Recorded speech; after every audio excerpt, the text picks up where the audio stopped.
Good afternoon, everybody. Welcome to today's Proverbs with Paul in the afternoon, and it is a glorious sunny afternoon. Wonderful day we're having. Thank you, Lord. Proverbs chapter 23, verse 3. Do not desire his delicacies, for it is deceptive food. Do not. The whole Bible is filled with revelation. And occasions we get the word do not or don't do it. Some people think that Christianity is about do's and don'ts. And of course, there are do's and don'ts, but it's far more than not doing what we think we would like to do.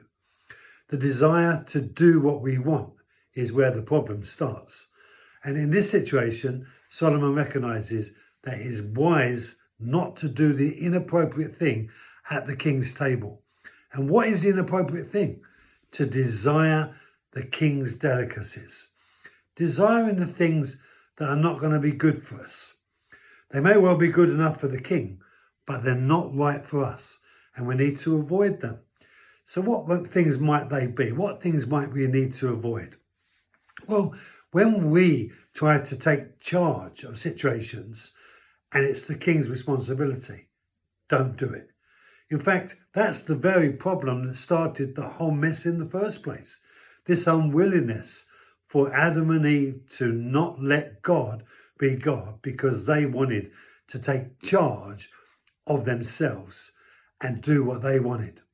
So when we see the word don't do something, really we might say the reason why we want to do that something that we're not supposed to be doing is because we have a nature in us called sin, rebellion, that was inherited from Adam in the garden, who rebelled against God and his will.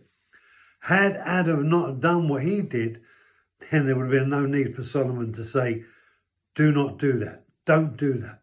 There would be no need for commandments, because we would be working in cooperation with the will and purposes of God. We would be working and operating outside of an identity that was innocent of anything that was rebellious, inappropriate, or wrong. We wouldn't have done the wrong that we have done. But unfortunately, that's not the case.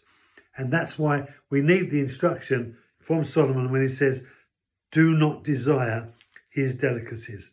And the reason for that, he says, is because they're deceptive food. And the idea of deceptive food is that if you eat them, they might well look quite nice, delicacies, but they're not going to do you any good. They're, as it were, food that will bring you bad things into your life. Deception, the food of deception, has so many children. Lying, stealing, criticism, hostilities, deceptions of every kind can be birthed from the spirit of deception. And Solomon says, you don't want to be eating the king's food, the delicacies on his table, because they're not going to do you any good. Thank you for joining me. Be blessed, have a great day, and I'll see you on Monday.